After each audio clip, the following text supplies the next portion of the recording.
दोस्तों नमस्कार। स्वागत आपका आपके अपने YouTube चैनल कृषि मिशन पर। आई होप सभी अच्छे होंगे। आपकी पढ़ाई है वो अच्छी चल रही होगी, क्योंकि अब की बार अपने को एग्रीकल्चर सुपरवाइज़र पे बार करना है और हमें सिलेक्ट होना है। तो आप एक जज्बे के साथ तैयारी करते रहिए और वीडियो को अच्छे से कंप्लीट देखिए, साथ में बुक का रिवीजन है वो करते रहिए। तो दोस्तों, अपने एक वीडियो पहले कर चुके थे डेमो के रूप में। आज अपने जो वीडियो है वो सेकंड वीडियो है। आज दिनांक है 16 फरवरी और मैंने आपको पहले भी कहा था कि 16 फरवरी से अपने वीडियो जो कोर्स है वो स्टार्ट करेंगे। तो अपने बात करेंगे आज आगे की। पहले अपने ईयर कर चुके हैं, आज क्या करेंगे, जो आपका नेक्स्ट पेज नंबर सुंडा का बुक का है, जो आपका 5 नंबर पेज है। हो सकता है पेज नंबर थोड़ा इधर उधर हो, आप किसी के पास बुक नहीं है तो वो नहीं ले लेना, उसमें ज़्यादा कोई अंतर है नहीं। किसी के पास जो 2019 या 2018 की है वो भी चलेगी, आप मत लेना। चाहिए नहीं कोई ऐड होने वाली चीज़ है वो मैं थोड़ी बहुत करवा दूंगा। तो चलिए वीडियो को अपने शुरू करते हैं। और जो इस हमारे ग्रुप से नहीं जुड़ा है वो इस वीडियो के नीचे जो डिस्क्रिप्शन है उसमें लिंक दिया गया है, वहाँ पे जाके और ग्रुप में ऐड हो जाए। वहाँ पे आपको अच्छे अच्छे क्वेश्चन मिलेंगे, एग्ज़ाम के लेवल के क्वेश्चन मिलते हैं। और जो टेस्ट सीरीज ज्वाइन करना चाहता है वो 9667108770 इस पे व्हाट्सअप कर सकता है। और कांटेक्ट करना है आपको तो 7976366098। कॉल आप इस नंबर पे करें और व्हाट्सअप आप इस नंबर पे करें। ये कॉल के लिए नंबर है और ये है व्हाट्सअप के लिए। तो अपने शुरू करेंगे अब वीडियो। यदि आपको टेस्ट सीरीज ज्वाइन करनी है तो आप कॉल करके इस नंबर पे पूछ सकते हो और व्हाट्सअप इस नंबर पे आप कर सकते हो। तो चलिए दोस्तों, अब अपने वीडियो को शुरू करते हैं और अपने आज पढ़ेंगे। आपके बुक में देखिए आप जो कुछ टर्म है, जैसे कृषि विज्ञान या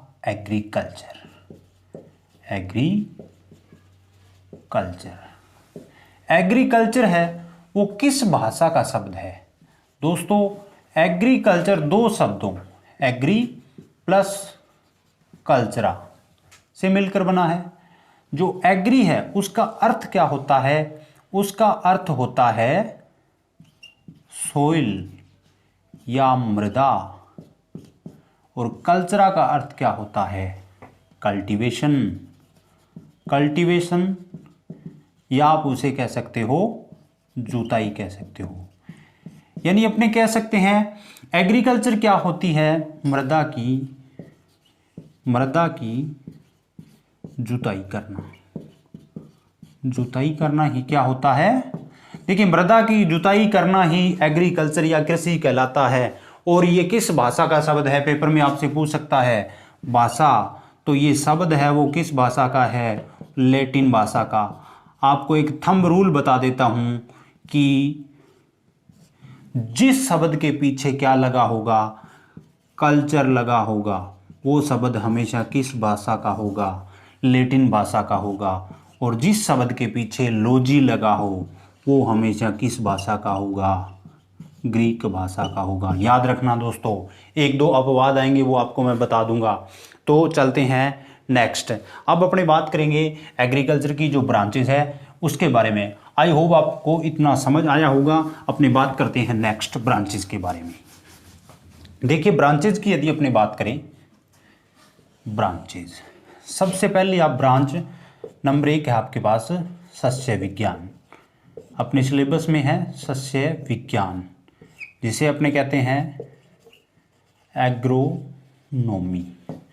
एग्रोनोमी दो शब्दों से मिलकर बना है, एग्रोस प्लस नोमोस। एग्रोस का क्या अर्थ होता है, इसका अर्थ होता है फील्ड या खेत। नोमस का अर्थ क्या होता है, स्टडी, या इसको कहते हैं इसका जो नोमस का अर्थ होता है मैनेजमेंट, क्या होता है, सॉरी, मैनेजमेंट, या क्या कहेंगे अपने, प्रबंध। यानी खेत का जो प्रबंध करना ही क्या कहलाता है, एग्रोनोमी कहलाता है। क्या कहलाता है, एग्रोनोमी कहलाता है। एग्रोनोमी शब्द किस भाषा का है, शब्द आपसे पूछ ले तो बताया था आपको, जिस भाषा के पीछे क्या लगा हो, लॉजी लगा हो, वो किस भाषा का शब्द होता है, ग्रीक भाषा का होता है। यानी खेत का प्रबंध करना ही क्या कहलाता है, सस्य विज्ञान कहलाता है। क्या कहलाता है, सस्य विज्ञान कहलाता है। खेत या फील्ड इसका अर्थ होता है। दूसरी शाखा अपने पास आती है, कौन सी, दूसरी आती है अपने पास उद्यान विज्ञान। उद्यान विज्ञान, या जिसको हम क्या कहते हैं, हॉर्टिकल्चर कहते हैं। क्या कहते हैं, हॉर्टिकल्चर। दो शब्दों से मिलकर बना है, एक तो हॉर्टस। हॉर्टस का क्या अर्थ होता है, गार्डन, गार्डन या उद्यान कह सकते हो, गार्डन या उद्यान कह सकते हो। और कल्चर का अर्थ क्या होता है, कल्चर, कल्चरा का अर्थ होता है कल्टीवेशन यानी उगाना, कल्टीवेशन या उगाना। देखिए गार्डन को उगाना या उसका कल्टीवेशन क्या कहलाता है, हॉर्टिकल्चर कहलाता है। तीसरी अपने पास ब्रांच आती है हमारी एनिमल हस्बेंड्री, पशुपालन, पशुपालन विज्ञान, पशुपालन विज्ञान, AHD, जिसे एनिमल हस्बेंड्री कहा जाता है। ये इंग्लिश का वर्ड है, कोई किसी भाषा से नहीं है, सिर्फ इंग्लिश का वर्ड है। ये आपसे एग्जाम में नहीं पूछेगा। उसके बाद में अपने बात करें इनके आगे ब्रांचेस की, तो हॉर्टिकल्चर की ब्रांचेस की अपनी बात करें ना, तो वो देखिए कौन कौन सी ब्रांचेज होती है हॉर्टिकल्चर की। हॉर्टिकल्चर की अपने सिलेबस में बात करूं मैं, तो सबसे पहले अपने पढ़ते हैं पोमोलॉजी। कौन सी, पोमोलॉजी। पोमोलॉजी वर्ड दो शब्दों से मिलकर बना है, पोमम, पोमम प्लस लोगस। पोमम का क्या अर्थ होता है, पोमम का अर्थ होता है फ्रूट, और लोगस का अर्थ क्या होता है, लोगस का अर्थ होता है स्टडी, यानी अध्ययन करना। तो कह सकते हैं फलों का अध्ययन क्या कहलाता है, फलों का अध्ययन क्या कहलाता है, पोमोलॉजी। और पोमोलॉजी किस भाषा का शब्द है, पोमोलॉजी शब्द है वो किस भाषा का, ग्रीक भाषा का, ग्रीक भाषा का। लेकिन एक चीज इसको इसमें ध्यान रखना, जो पोमम शब्द है ना दोस्तों, पोमम शब्द किस भाषा का है, सिर्फ अकेले पोमम की बात कर रहा हूँ, ये भाषा लेटिन का है। कौन सी भाषा का, लेटिन का, याद रखना आपको। और जो लोगस है वो किस भाषा का है, वो ग्रीक भाषा का है। किस भाषा का है, ग्रीक भाषा का शब्द है दोस्तों, ये आप याद रखना। यदि अकेला पोमोलॉजी पूछे तो वो किस भाषा का शब्द है, अकेला पोमोलॉजी शब्द है वो ग्रीक भाषा का, पोमम किस भाषा का, लेटिन का। लोग देखिए अपने नेक्स्ट इसकी जो ब्रांच है वो अपने पास ब्रांच कौन सी है, दूसरी इसकी अपने पास ब्रांच है ओलेरी कल्चर, ओलेरी कल्चर। ओलेरी कल्चर होता है जो दो शब्दों से मिलकर बना है, ओलेरिस प्लस कल्चरा। ओलेरिस प्लस कल्चरा से बनकर मिलकर बना है। ओलेरिस का अर्थ होता है पोट हर्ब, पोट हर्ब यानी गमले में लगाई गई जड़ी बूटियां, गमले में लगाई गई जड़ी बूटियां, पोट हर्ब। कल्चरा का अर्थ क्या होता है, कल्टीवेशन, आप कह सकते हो उगाना, इसका अर्थ क्या होता है, उगाना।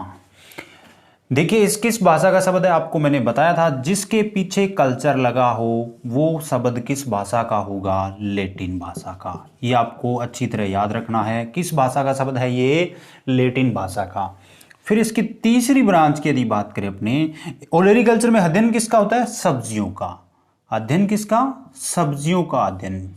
कृषि विज्ञान की वह शाखा जिसमें सब्जियों का अध्ययन किया जाता है क्या कहलाती है, ओलेरीकल्चर कहलाती है, ओलेरीकल्चर कहलाती है। फिर इसकी तीसरी ब्रांच की यदि अपनी बात करें, तीसरी ब्रांच की, तो तीसरी ब्रांच हमारे पास आती है इसकी floriculture, floriculture. Floriculture flower plus कल्चरा, दो शब्दों से मिलकर बना है। फ्लोवर का अर्थ होता है फूल और कल्चरा का अर्थ होता है उगाना, यानी फूलों को उगाना या फूलों की खेती क्या कहलाती है, फूलों की खेती क्या कहलाती है, फ्लोरिकल्चर कहलाती है। और किस भाषा का शब्द है ये अब कल्चर लगा हुआ है तो इसका मतलब किसका है, ये लैटिन भाषा का शब्द है।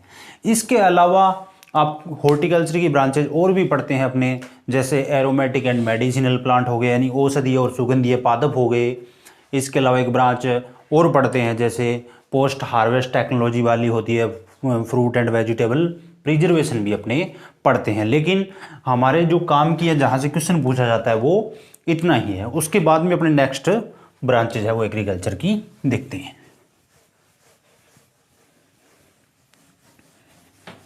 फिर अपने नेक्स्ट बात करें यदि, तो सोइल साइंस या मृदा विज्ञान, कृषि की एक और ब्रांच है सोइल साइंस, या जिसको क्या कहते हैं, मृदा विज्ञान कहा जाता है, जिसको क्या कहते हैं, सोइल साइंस या मृदा विज्ञान कहते हैं।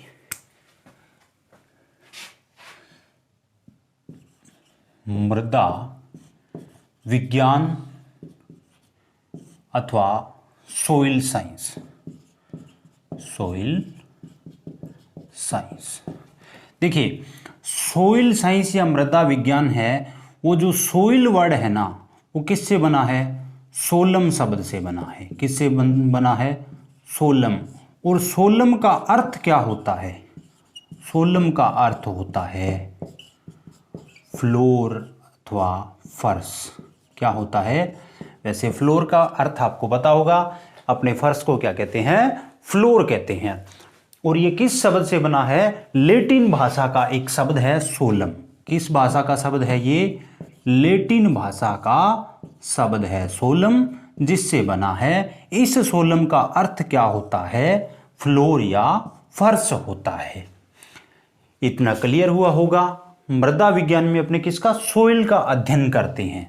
इसको ही अपने आगे दो भागों में डिवाइड करते हैं। एक अब हमारी ब्रांच होती है कौन सी, एक ब्रांच हमारे पास आती है इसकी पेडोलॉजी, और दूसरी ब्रांच होती है हमारी एडेफोलॉजी। दूसरी ब्रांच कौन सी होती है, एडेफोलॉजी। दूसरी ब्रांच आती है हमारे पास एडेफोलॉजी, और एक आती है हमारे पास पेडोलॉजी। देखिए जो पेडोलॉजी है इसमें अध्ययन किसका किया जाता है, पहली बात तो ये शब्द किस भाषा का है, ये शब्द है लॉजी लगा हुआ, इसका मतलब किसका, ग्रीक भाषा का शब्द होगा। और उसके बाद बात करें पेडोन का अर्थ क्या होता है, पेडोन का अर्थ क्या होता है, सोइल या मृदा।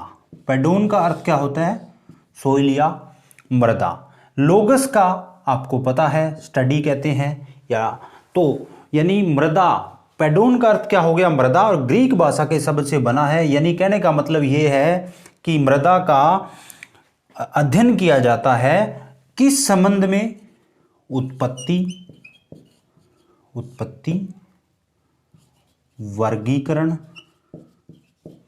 उत्पत्ति, वर्गीकरण और उसका वितरण। देखो पेडो यानी पेडोजेनेसिस नाम आपने सुना होगा। पेडोजेनेसिस का मतलब क्या होता है, उत्पत्ति होना। तो इसमें क्या होता है, मृदा की उत्पत्ति कैसे हुई, इसका वर्गीकरण, यानी पूरी जो पृथ्वी है उस पर जो कैसे है, कहाँ कहाँ कौन कौन सी मृदा पाई जाती है, किस प्रकार उसका विकास हुआ और किस प्रकार उसका वर्गीकरण है वो किया जाता है। और वितरण मतलब कहाँ कहाँ किस प्रकार की सोइल पाई जाती है वो इसके अंतर्गत आती है। यानी उत्पत्ति, वर्गीकरण और वितरण का अध्ययन जो किया जाता है वो पेडोलॉजी के अंतर्गत किया जाता है। जो फादर ऑफ पेडोलॉजी है वो कौन है? Father of pedology, father of pedology ये है वीवी डोकुचेव। वीवी डोकुचेव को क्या कहते हैं? फादर ऑफ पेडोलॉजी कहा जाता है। उसके बाद में आता है एडेफोलॉजी। एडेफोलॉजी शब्द अपना ग्रीक भाषा का, किस भाषा का है? ग्रीक भाषा का शब्द है, ग्रीक भाषा का शब्द है। अब एडेफो का अर्थ क्या होता है? इडेफो का अर्थ क्या होता है? इडेफो का अर्थ क्या होता है? इडेफो का अर्थ वैसे तो सोइल या मृदा ही होता है, लेकिन कौन सा? यानी जो पृथ्वी के धरातल का अध्ययन, और वो भी किस संबंध में? वो भी किस संबंध में करना? यानी उच्च पादपों के संबंध में पृथ्वी के धरातल का अध्ययन करना। ये याद रखना आपको, उच्च पादपों के संबंध में जो अध्ययन किया जाता है ना वो, यानी प्लांट का जो सोइल के साथ क्या रिलेशन है ये अध्ययन किया जाता है। वो किस में किया जाता है? एडेफोलॉजी में किया जाता है। और किस भाषा का है ये? ग्रीक भाषा का है। शब्द किस भाषा का है? ये ग्रीक भाषा का शब्द है। नेक्स्ट अपने उसके बाद में बात करेंगे, यदि आपके प्रसार विज्ञान दिया होगा, आपके काम का नहीं है क्योंकि ये एक्सटेंशन का है, तो आपको इसको नहीं पढ़ना है। ये अपने एक्सटेंशन एजुकेशन में पढ़ते हैं, वो आपको नहीं पढ़ना है। उसके बाद में इकोलॉजी। इकोलॉजी आपको बेसिक थोड़ा सा पता होना चाहिए। इकोलॉजी है वो क्या है? ओइकस और लोगस दो शब्दों से मिलकर बना है। ओइकस का अर्थ क्या होता है? घर होता है। लोगस का अर्थ क्या होता है? अध्ययन होता है। तो इकोलॉजी में है जो अध्ययन किसका किया जाता है, यानी जो हमारा पारिस्थितिकी तंत्र है उसके अंदर जो रहन सहन है, यानी जीवों का, पौधों का आपस में रिलेशन है, उसका अध्ययन है इकोलॉजी में किया जाता है। उसके बाद में अपने बात करें नेक्स्ट मीटेरोलॉजी। ये इंपॉर्टेंट है आपके लिए दोस्तों, मीटेरोलॉजी इंपॉर्टेंट है। मीटेरोलॉजी इंपॉर्टेंट है। नेक्स्ट बात की जाए यदि मीटेरोलॉजी की, तो जो मीटेरोलॉजी है, मीटेरोलॉजी दोस्तों, मीटेरोलॉजी में किसका अध्ययन किया जाता है? मीटेरोलॉजी में अध्ययन किया जाता है धरातल से ऊपर, यानी कहने का मतलब पृथ्वी से सतह से जो ऊपर का भाग है, यानी मैक्रो और माइक्रो क्लाइमेट होता है। यानी कहने का मतलब जो मौसम का अध्ययन किया जाता है वो किस में किया जाता है? मौसम का अध्ययन वो किस में किया जाता है? वो किया जाता है मेटेरोलॉजी में। किस में किया जाता है? मेटेरोलॉजी में किया जाता है। और मेटेरोलॉजी आपको पता है किस भाषा का शब्द है?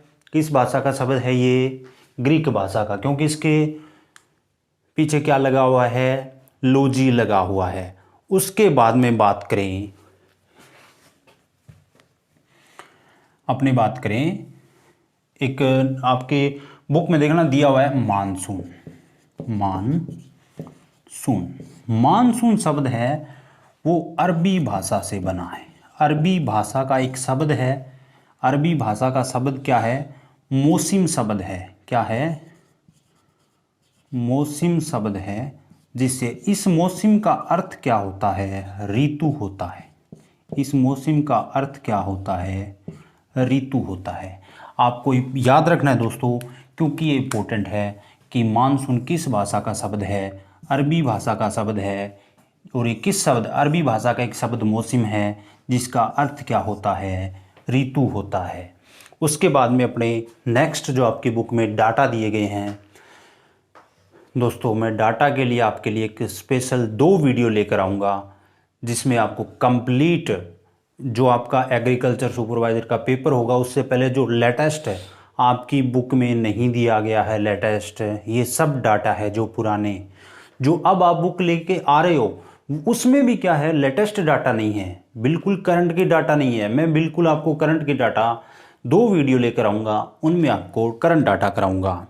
तो उसमें देखिए आप बिल्कुल ये जो 6 और 7 नंबर पेज पे डाटा दिए हुए हैं ये छोड़ दीजिए। उसके बाद में जो जब 2 वीडियो होगी उनमें सब ये मैं करवा दूंगा। उसके बाद में भोपाल गैस त्रासदी एक दिया हुआ है पॉइंट। देखो दोस्तों, भोपाल गैस त्रासदी कब हुई थी? भोपाल गैस त्रासदी, भोपाल गैस त्रासदी, ये आप सभी को पता है 1984 में हुई थी। कब हुई थी? 1984 में।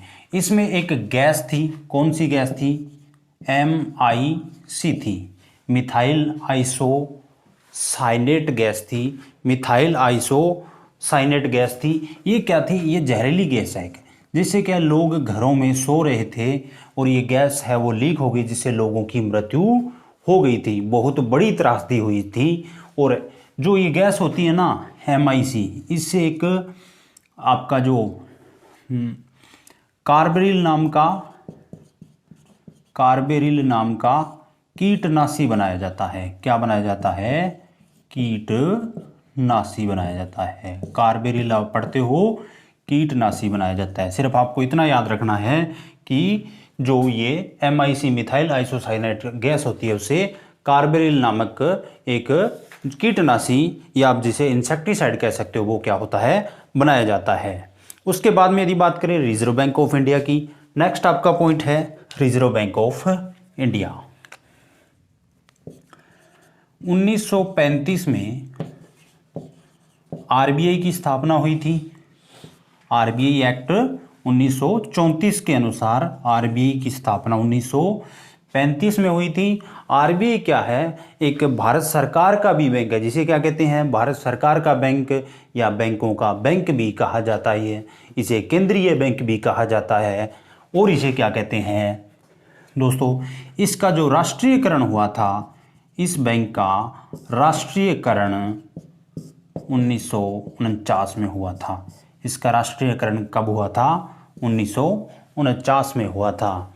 दोस्तों ये ऐसा एक बैंक है जिसने क्या एक दूसरे देश के बैंक के रूप में भी काम किया है। इसने पाकिस्तान के केंद्रीय बैंक के रूप में भी काम किया है। भारत जब आज़ाद हुआ था उससे पहले इसने पाकिस्तान के केंद्रीय बैंक के रूप में भी काम किया था। और इसके वर्तमान जो गवर्नर है, गवर्नर कौन है? शक्तिकांत दास। कौन है? शक्तिकांत दास। ये इतनी महत्वपूर्ण इंपॉर्टेंट तो नहीं है, फिर भी मैंने आपको इससे बारे में है जो थोड़ा है वो क्लियर करवा दिया। उसके बाद में चलते हैं नेक्स्ट, नाबार्ड। सबसे इंपॉर्टेंट चीज़ है नाबार्ड। आपको RBI का ये याद नहीं रहता तो भी कोई प्रॉब्लम नहीं है, चलेगा, लेकिन नाबार्ड आपको याद होना चाहिए। क्वेश्चन यहाँ से पूछा जा सकता है। बात करें नाबार्ड की, सबसे पहले नाबार्ड की स्थापना आपको पता होना चाहिए। नाबार्ड की स्थापना हुई थी 12 जुलाई। आपने जो लास्ट वीडियो थी उसमें भी जिक्र किया था, 12 जुलाई 1982 को नाबार्ड की स्थापना हुई थी। फिर इसका जो पूरा नाम है, पूरा नाम क्या है? मैं यहाँ इस प्रकार लिख रहा हूँ, national bank for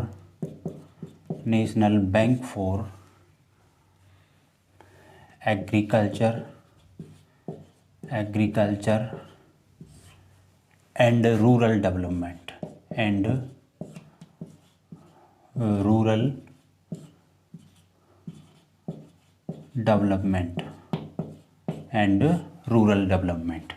national bank for agriculture and rural development. ये आपको याद रहना चाहिए, इसकी पूरा नाम क्या है। फिर बात करूँ मैं इसका मुख्यालय, इसका जो मुख्यालय है वो कहाँ पर है, मुंबई महाराष्ट्र में। इसका मुख्यालय कहाँ है, मुंबई महाराष्ट्र में इसका मुख्यालय है।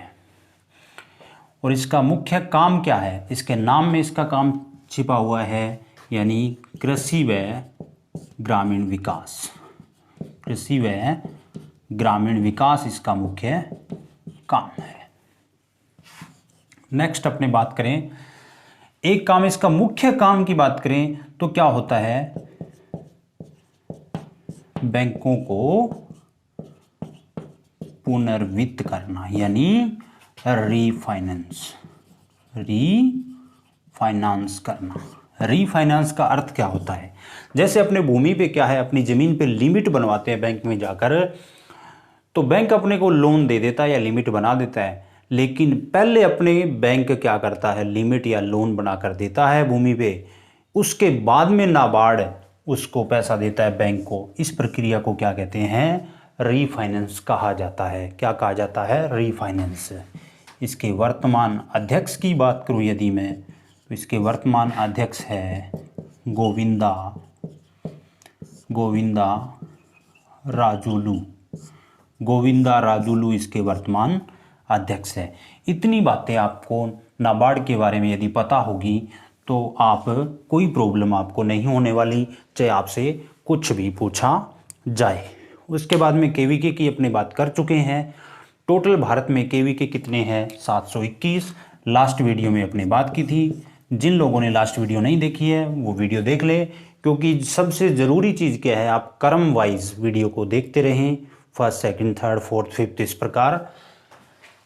उसके बाद में भारत में केवीके कितने हैं, टोटल 721 हैं।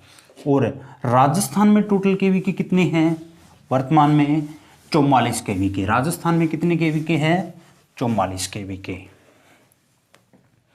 केवीके आपने जिक्र किया था, भारत में 721 आज की तारीख तक, और राजस्थान में कितने हैं, राजस्थान में 44 केवीके हैं।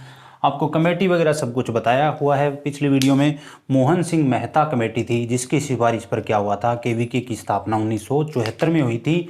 राजस्थान का पहला केवीके है जो फतेहपुर सीकर में है, जिसकी स्थापना 1976 में हुई थी। और भारत का प्रथम केवीके पौंडीचेरी में है, तमिलनाडु में, तमिलनाडु एग्रीकल्चर यूनिवर्सिटी के जो अधीन आता है। उसके बाद में नेक्स्ट अपने बात करें, राजस्थान में केवीके ऐसा है जो डायरेक्ट क्या आता है, आईसीआर के अधीन है। वो कौन सा, पाली में जो केवीके है वो किसके अधीन आता है, आईसीएआर के अधीन आता है। उसके बाद में अपने जब सन किए थे लास्ट वीडियो में तब बात की थी, भारत का प्रथम कृषि विश्वविद्यालय कौन सा है, तो पंतनगर उत्तराखंड में स्थित गोविंद बल्लभ पंत एग्रीकल्चर यूनिवर्सिटी है जो उत्तराखंड में 1960 में उसकी स्थापना हुई थी। भूमि जो अनुदान पद्धति थी उस पर उसकी स्थापना हुई थी। उसके बाद में नेक्स्ट देखिए सीएसीपी। कुछ बातें आपको सीएसीपी के बारे में मैं क्लियर कर देता हूँ।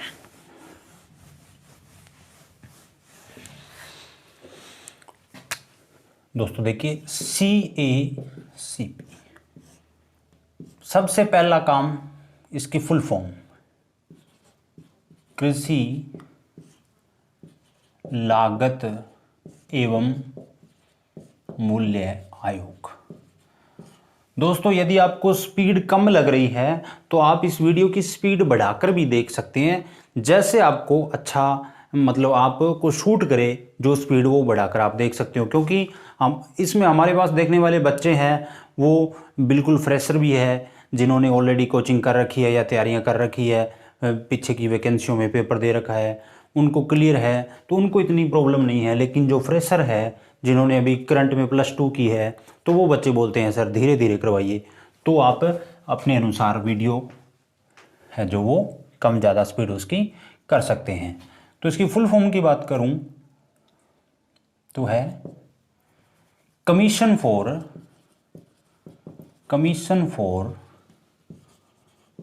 Agriculture cost and price. Commission for agriculture cost and price, इसकी यदि अपने बात करें तो इसकी स्थापना हुई थी 1965 में। 1965 में इसकी स्थापना हुई थी। इसका मुख्यालय है वो नई दिल्ली में है। इसका मुख्यालय कहाँ पर है? नई दिल्ली में है। फिर बात करें जो एमएसपी, ये काम क्या करता है? एमएसपी की सिफारिश, जिसको क्या कहते हैं? रिकमेंडेशन। रिकमेंडेशन का कार्य कौन करता है? सीएसीपी करता है। एमएसपी का अर्थ क्या होता है? न्यूनतम समर्थन मूल्य या न्यूनतम समर्थन मूल्य, या जिसको क्या कहते हैं? मिनिमम सपोर्ट प्राइस कहा जाता है। मिनिमम सपोर्ट प्राइस वर्तमान में कितनी फसलों पर ये घोषित किया जाता है? वो टोटल 23 फसलें हैं। 22 पर तो क्या है? एमएसपी है, मिनिमम सपोर्ट प्राइस है, प्लस 1 पर एफआरपी है। एफआरपी का मतलब होता है fair and remunerative price. Fair and remunerative price ये है शुगर केन पे, गन्ना पे। और ये 22 फसलों पे क्या किया जाता है? एमएसपी घोषित। टोटल होगी आपकी 23 फसलें होगी टोटल। आपकी बुक में जो पुरानी बुक है उनमें 24 दे रखा होगा, तो आप उसको सही कर लेना। जो आपको मैंने बताया बिल्कुल सही है, ये बुक में काट के आप सही कर लेना। नई बुक होगी तो हो सकता है उसमें 22 दिया हो, 23 दिया हो, 24 दिया हो, कहीं 25 भी दिया हो सकता है। तो ध्यान रखना 22 फसलों पर एमएसपी है, 1 पर एफआरपी है, टोटल होगी 23। एमएसपी पूछे तो कितनी फसलों पे? 22 फसलों पे एमएसपी, 1 पे एफआरपी, टोटल कितनी? 23 फसलों पे एमएसपी है वो घोषित किया जाता है। अब देखो दोस्तों, एक चीज की बात करूं तो इसका काम क्या है? सीएसीपी का सिफारिश। इस वर्ड पे आप गौर करना, इसका काम है सिफारिश या रिकमेंडेशन करना। अब क्वेश्चन पूछा जाता है कि एमएसपी न्यूनतम समर्थन मूल्य की घोषणा कौन करता है? यहां क्या हो जाता है? बच्चा कंफ्यूज हो जाता है, या जो पेपर देने वाले कैंडिडेट है वो कंफ्यूज हो जाते हैं। तो दोस्तों ध्यान रखना, जो घोषणा है वो कौन करता है? भारत सरकार, गवर्नमेंट ऑफ इंडिया। भारत सरकार का जो एक कमेटी है आर्थिक मामलों पर, जो केंद्रीय कमेटी है, cabinet committee on economic affair, वो क्या करती है? इसकी घोषणा करती है। सिफारिश कौन करता है? इसकी सिफारिश क्या करता है? सीएसीपी करता है, लेकिन घोषणा इसकी पूछा जाए तो कौन करता है? जो आर्थिक मामलों की जो केंद्रीय कैबिनेट कमेटी है या भारत सरकार है वो करती है। उसके बाद में इसका जो पैरामीटर की बात करूं तो वर्तमान में A2+FL पैरामीटर पर एमएसपी घोषित किया जाता है। A2+FL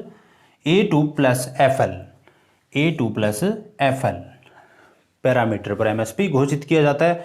उसके बाद में इतना आपको काफ़ी है। एक चीज़, एमएसपी घोषित कब किया जाता है? फसल की बुआई से पूर्व। फसल की बुआई से पूर्व क्या किया जाता है? एमएसपी घोषित किया जाता है। यानी कहने का मतलब है किसी फसल की बुआई होगी उससे पहले भारत सरकार है वो क्या कर देती है? घोषणा कर देती है मिनिमम सपोर्ट प्राइसेस या न्यूनतम समर्थन मूल्य की। चलते हैं नेक्स्ट। उसके बाद में देखिए आपके पास दिया गया है कि अनाजों में कौन सा अमीनो अम्ल है वो अधिक पाया जाता है, वो लाइसिन अमीनो अम्ल है वो अधिक पाया जाता है। उसके बाद बात करें दालों में कौन सा अमीनो अम्ल अधिक पाया जाता है, वो आपका है मिथ्योनिन। कौन सा? उसमें कमी पाई जाती है।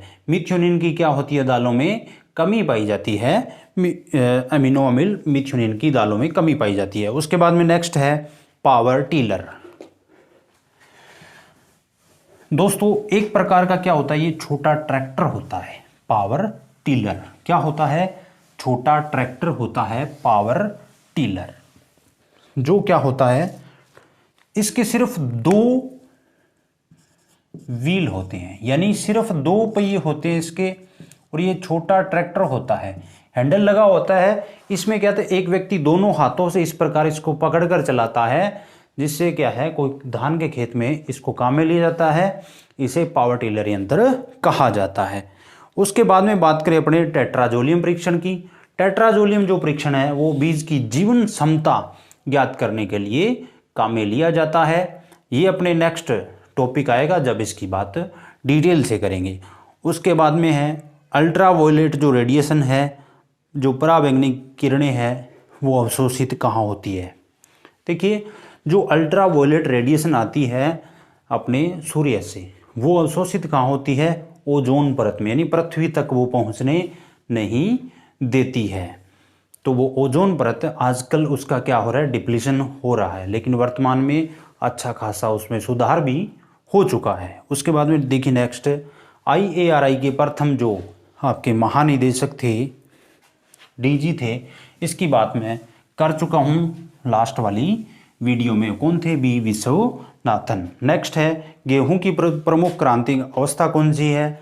CRI क्राउन रूट इनिशिएशन है, जो शीर्ष जड़ फुटान की अवस्था है, वो कब आती है? 21 दिन के बाद। CRI स्टेज है वो कब आती है? 21 दिन की अवस्था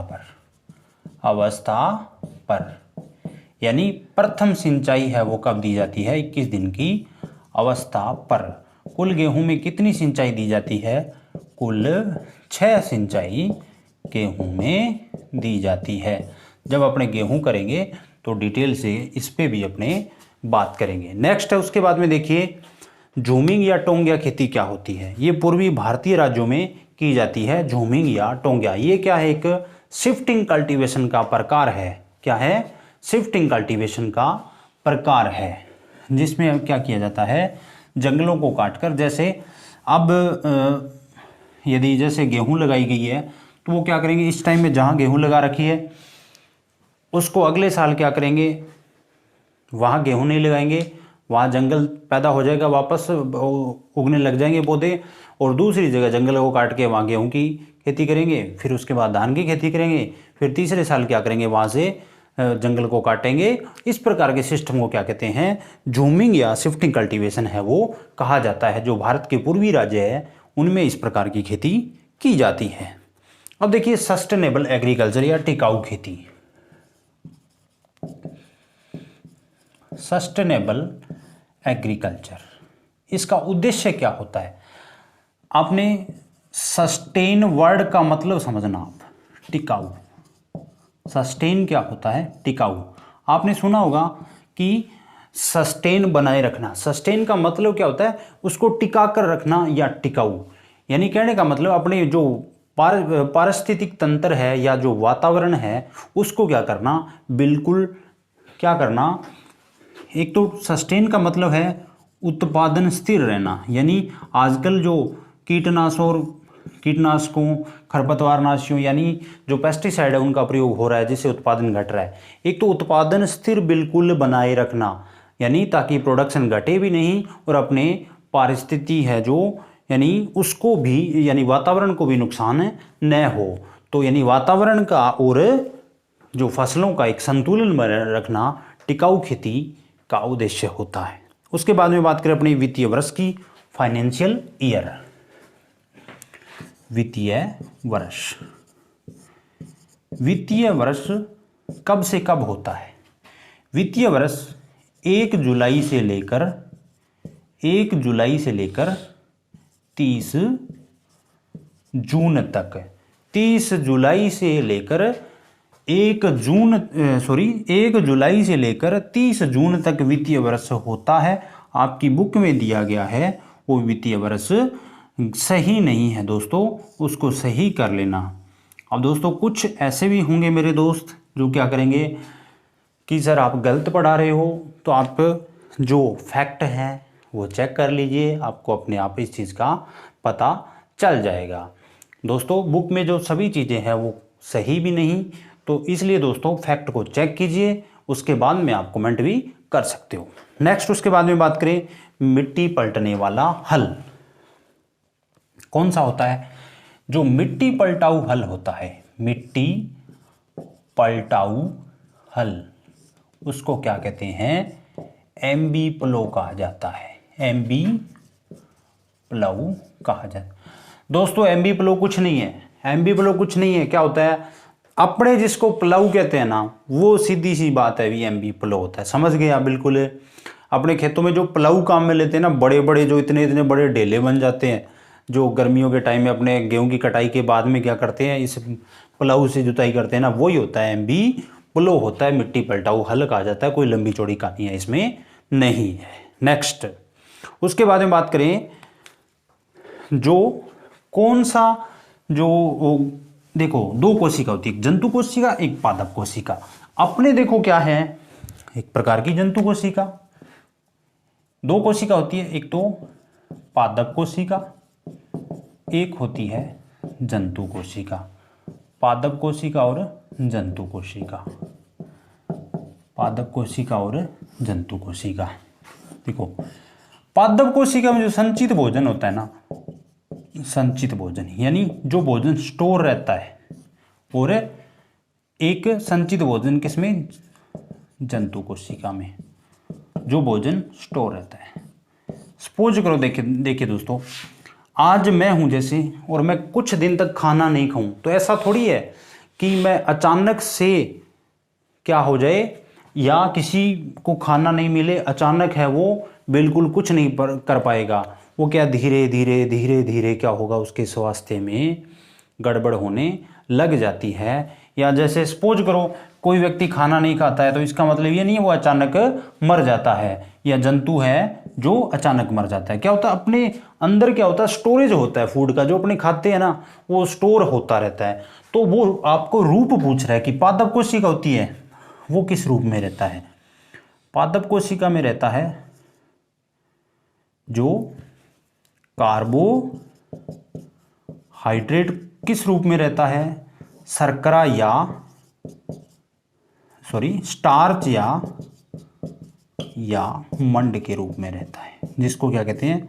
स्टार्च या मंड कहते हैं। और जो अपने हैं, यानी पौधों में तो किस रूप में रहता है? स्टार्च के रूप में। और अपने में किस रूप में रहता है? ये ग्लाइकोजन के रूप में रहता है। किस रूप में रहता है? ग्लाइकोजन के रूप में रहता है। ये दोस्तों आप ध्यान रखना। जंतुओं में तो किस रूप में रहता है? ग्लाइकोजन के रूप में। और जो ये है पादप कोशिका में किस रूप में रहता है? ये आपका इस स्टार्च के रूप में रहता है। नेक्स्ट अपने बात करें, यदि हाल ही में कौन सा जो कीटनाशक है जो क्या हुआ है, प्रतिबंधित हुआ है? ये दोस्तों अब बहुत सारे कीटनाशक है जो भारत सरकार ने प्रतिबंधित कर दिए हैं। 2013 में एंडोसल्फान हुआ था, तो आपको ये है जो आपको बाद में मैं बता दूंगा, और नेक्स्ट जो वीडियो आएगी उसमें। फिर हमारे कुछ यूनिवर्सिटियां दी हुई है, डीम्ड यूनिवर्सिटी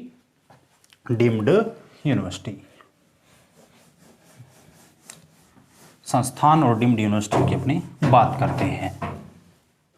संस्थान या deemed university,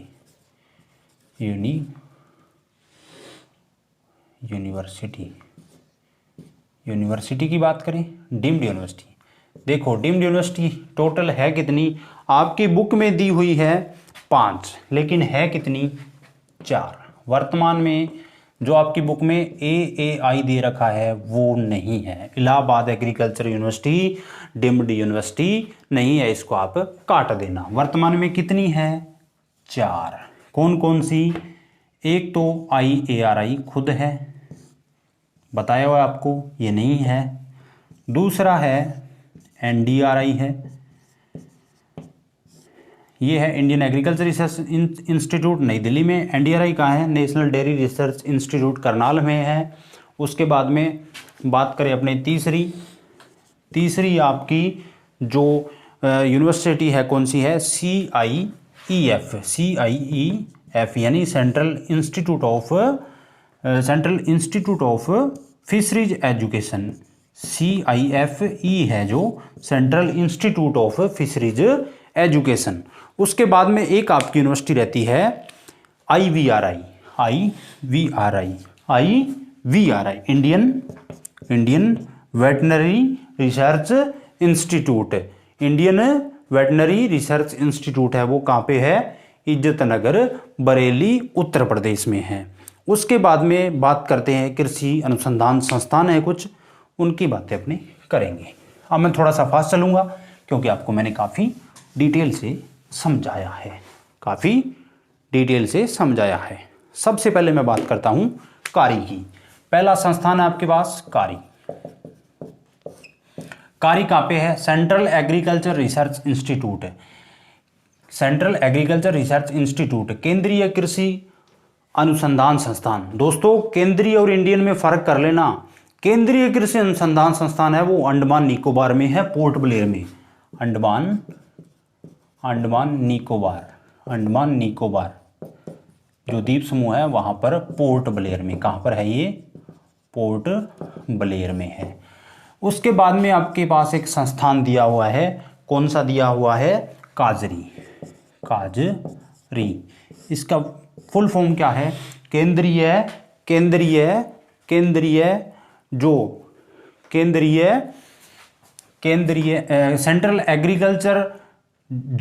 central arid zone research institute जो है केंद्रीय शुष्क क्षेत्र अनुसंधान संस्थान है वो कहाँ पे है? जोधपुर में है। कहाँ पर है ये?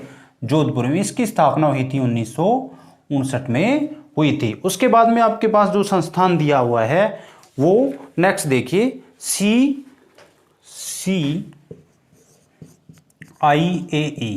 Central institute of agriculture engineering.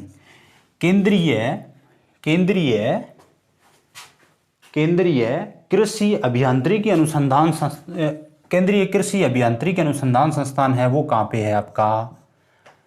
ये है आपका भोपाल में। कहाँ पर है? भोपाल में, मध्य प्रदेश में। उसके बाद में आपके पास नेक्स्ट जो दिया गया है आपकी बुक में वो है आपके पास CICR, central institute for cotton research, ये नागपुर में है। CICR केंद्रीय कपास अनुसंधान संस्थान, नागपुर महाराष्ट्र में है। फिर दिया हुआ है CIPHET,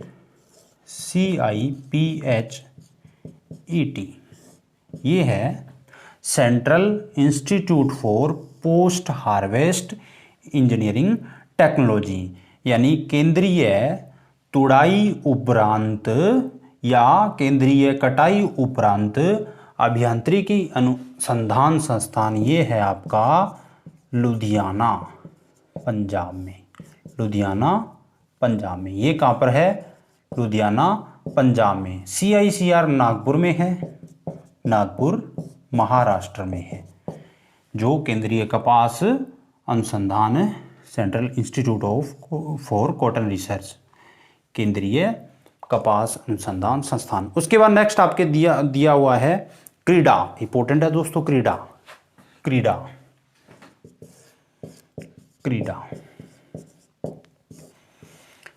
कहाँ है? Central research institute of dryland agriculture, यानी केंद्रीय बरानी अनुसंधान संस्थान है वो कहाँ पे है?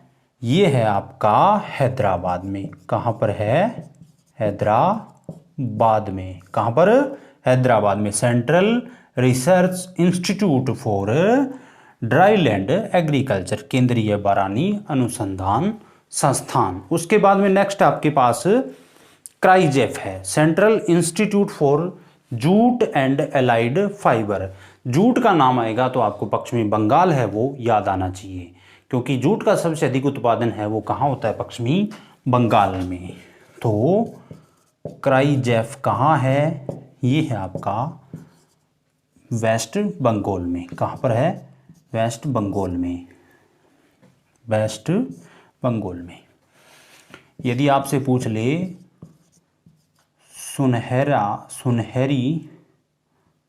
सुनहरा रेशा क्रांति पूछ ले तो किससे संबंधित है, जूट से संबंधित है। सुनहरी रेशा क्रांति पूछ ले तो किससे, कंफ्यूज मत होना, जो सुनहरी क्रांति है वो किससे संबंधित है, वो आपकी है फल उत्पादन से। लेकिन सुनहरा रेशा क्रांति पूछ ले वो है आपका किससे संबंधित, जूट से संबंधित। उसके बाद आपका आता है CRRI,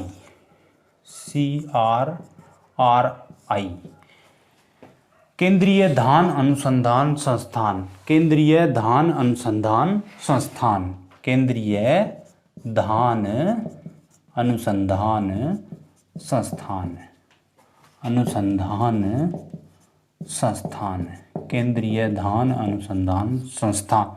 ये कहाँ पे है, ये आपका है कटक उड़ीसा में। वर्तमान में इसका नाम है क्या हो चुका है, C की जगह N, मतलब सेंट्रल की जगह नेशनल हो चुका है। राष्ट्रीय धान अनुसंधान संस्थान कटक उड़ीसा में है।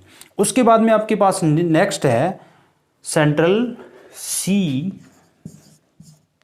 CSSRI, central soil salinity research institute, केंद्रीय मृदा लवणता अनुसंधान संस्थान। ये आपका है कहाँ पर, करनाल हरियाणा में। कहाँ पर है ये, करनाल हरियाणा में, करनाल हरियाणा में, केंद्रीय मृदा लवणता अनुसंधान संस्थान करनाल हरियाणा में। उसके बाद नेक्स्ट आपका संस्थान दिया हुआ है सेंट्रल, ये आप छोड़ देना, नहीं पूछेगा आपसे, central soil and water conservation research and training institute Dehradun Uttarakhand में, ये नहीं पूछेगा। फिर देखिए CTRI, central tobacco research institute, केंद्रीय तंबाकू अनुसंधान संस्थान है। ये कहाँ है, राजामुंद्री, राजामुंद्री, राजामुंद्री आंध्र प्रदेश में।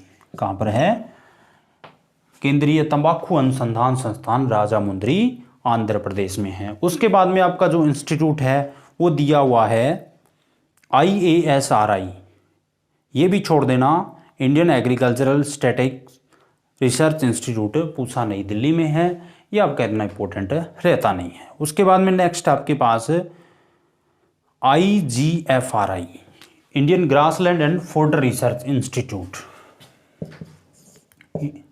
Indian grassland and fodder research institute, भारतीय चारा एवं चारागाह अनुसंधान संस्थान, भारतीय चारा एवं चारागाह अनुसंधान संस्थान, ये आपका है झांसी उत्तर प्रदेश में। कहाँ पर है, झांसी उत्तर प्रदेश में। दोस्तों हो सकता आपको थोड़ी मेरी स्पीड कम लग रही हो, क्योंकि फ़िलहाल दोस्तों मेरे पास यहाँ पे पानी अवेलेबल है नहीं फ़िलहाल मेरे पास, तो क्या है मेरे को प्यास लगी हुई है, तो थोड़ा सा क्या है मैं बोलने में जो स्पीड है वो क्या हो रही है मेरी स्लो हो रही है। तो अपने थोड़ा सा और करेंगे, बाकी अपने नेक्स्ट वीडियो में करेंगे। देखिए उसके बाद में आपके पास एक इंस्टीट्यूट दिया गया है IGSI, यानी Indian grain storage institute, IGSI, Indian grain storage institute, Indian grain storage institute, ये है हापुड़ यूपी में। कहाँ पर है, हापुड़ यूपी में। भारतीय खाद्यान्न भंडारण संस्थान, भारतीय खाद्यान्न भंडारण संस्थान कहाँ पे है, ये आपका हापुड़ उत्तर प्रदेश में। उसके बाद में एक नेक्स्ट इंस्टीट्यूट दिया हुआ है IISS, एक बार इरेज कर देता हूं इसको मैं, IISS, Indian Institute of soil science, भारतीय मृदा विज्ञान अनुसंधान संस्थान। दोस्तों इंपॉर्टेंट है, ये आपसे एग्जाम में पूछा जा सकता है। कितने नंबर है आपका ये है 15 number. Indian Institute of soil science, भारतीय मृदा विज्ञान संस्थान, भोपाल संस्थान, ये आपका भोपाल कहाँ पर है? एमपी में। इंपॉर्टेंट है दोस्तों, ध्यान रखना इसका। नेक्स्ट है उसके बाद में आपका IIPR, Indian Institute of pulse research, भारतीय दलहन अनुसंधान संस्थान, ये है कानपुर यूपी में। कौन सा? Indian Institute of pulse research, ये आपका कानपुर यूपी में। कहाँ पर है ये? कानपुर यूपी में। इसके बाद में आपके पास है नेक्स्ट इंस्टीट्यूट आपका दिया हुआ है IISR, Indian Institute of sugarcane research, भारतीय गन्ना अनुसंधान संस्थान, ये है आपका लखनऊ में। कहाँ पर है ये? दोस्तों एक इंस्टीट्यूट आएगा SBI का मतलब क्या होगा? शुगरकेन ब्रीडिंग इंस्टीट्यूट, यानी गन्ना प्रजनन संस्थान। ये कहाँ पे है? कोयम्बटूर में। गन्ना प्रजनन संस्थान कहाँ पर है? कोयम्बटूर में गन्ना प्रजनन संस्थान। दोनों में डिफरेंस याद रखना। जहां प्रजनन का नाम है वो कौन सा होगा? कोयम्बटूर, तमिलनाडु में। कोयम्बटूर है कहाँ? तमिलनाडु में। लखनऊ कहाँ पर है? यूपी में। भारतीय गन्ना अनुसंधान संस्थान है वो तो कहाँ पे है? लखनऊ यूपी में। और जो प्रजनन वाला संस्थान है वो गन्ने का कहाँ पे? कोयम्बटूर में। नेक्स्ट आपके पास है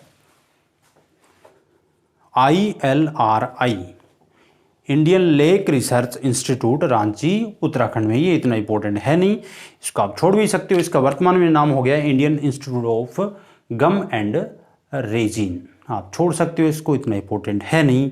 नेक्स्ट देखिए IIVR, इंपॉर्टेंट है दोस्तों, पूछा जा सकता है। भारतीय सब्जी अनुसंधान संस्थान कहाँ पर है? वाराणसी उत्तर प्रदेश में। कहाँ पर है ये? वाराणसी उत्तर प्रदेश में।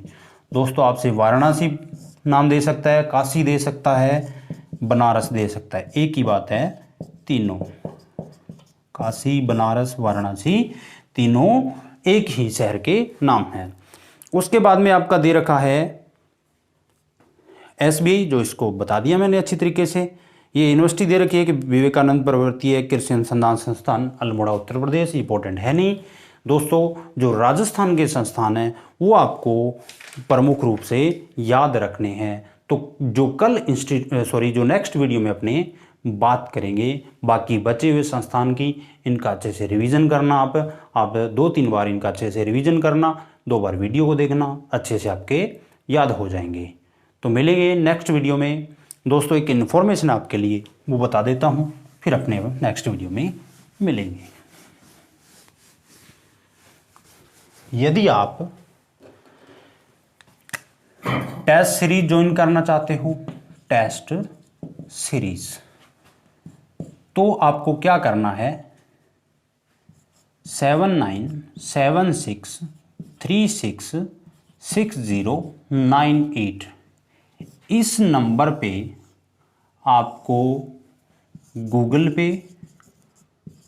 पे या पेटीएम करना है 500 रुपये। इसमें क्या होगा? जो आपको क्लासेस अवेलेबल हो रही है, 6 दिन आपकी क्लास होगी, सप्ताह में 6 दिन क्लास होगी, 6 दिन क्लास, सोमवार से शनिवार तक क्लास, और रविवार को आपको क्या होगा? टेस्ट होगा। रविवार को टेस्ट किसका होगा? जो आपको इन 6 दिनों में कराया है उसका टेस्ट होगा।